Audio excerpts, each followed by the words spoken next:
Hi guys! Good morning! Welcome back again.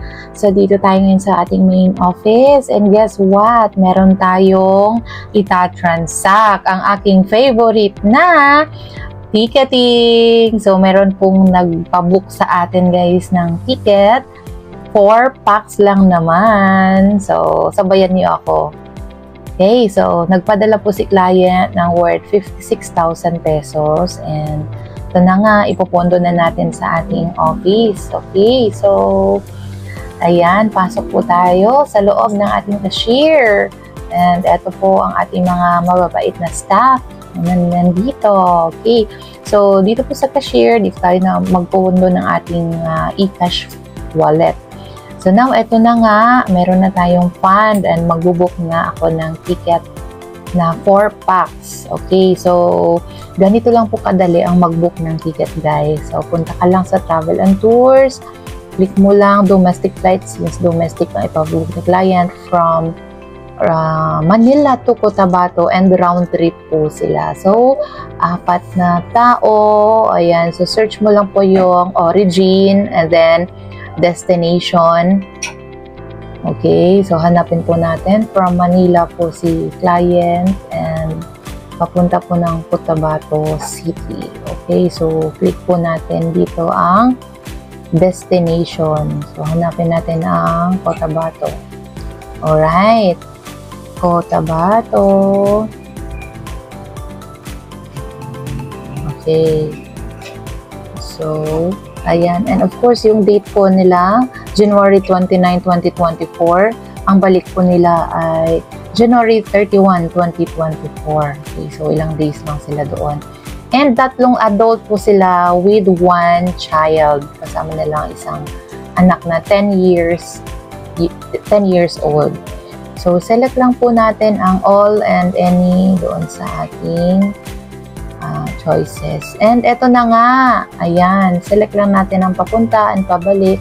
And taran! Ito po, 59,924 pesos.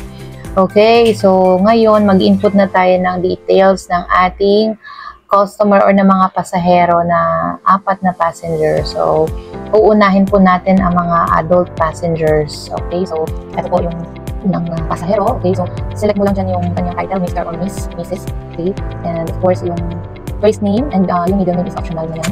Okay, so middle name, last name na lang po. And of course, pati yung birth date ng ating client. So, ang mas maganda, hingin na lang po natin yung ID ni customer para po madali natin silang ma-book. So, para correct din po yung mga details na ating makopya. Kasi minsan pag-type lang, mali-mali din.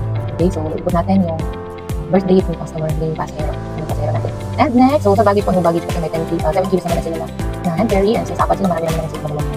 And ang second passenger naman natin, ayan. Okay, so click natin dyan.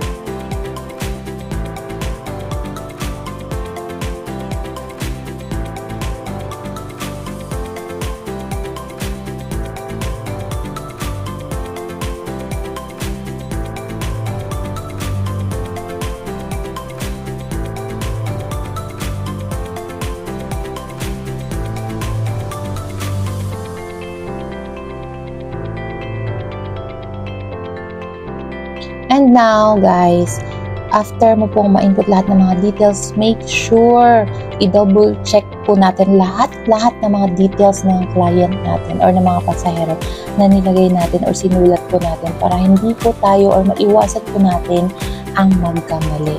Okay, so after that, kung na-check na natin, correct na lahat ng details, hingian po tayo ng contact details. So, ang nilagay ko po dito is contact details ko na lang para madali ko pong ma-receive yung e-ticket nila. Okay, mapunta sa email ko.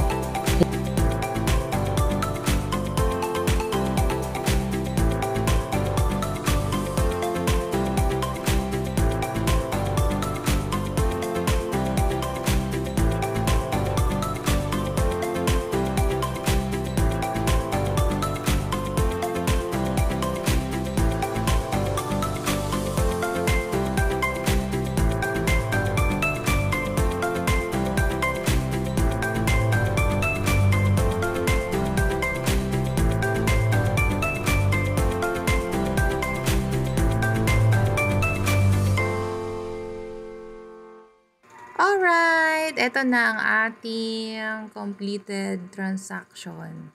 So, congratulations kasi kumita tayo ngayon ng 4,000 pesos sa ating apat na customer or passenger na nagpabook sa atin ng round trip. And eto na nga ang ating e-ticket. Alright, so sa mga gusto na magkaroon din ng extra income or kumita gamit lang ang cellphone mo using this system, avail yours now. Message mo ako.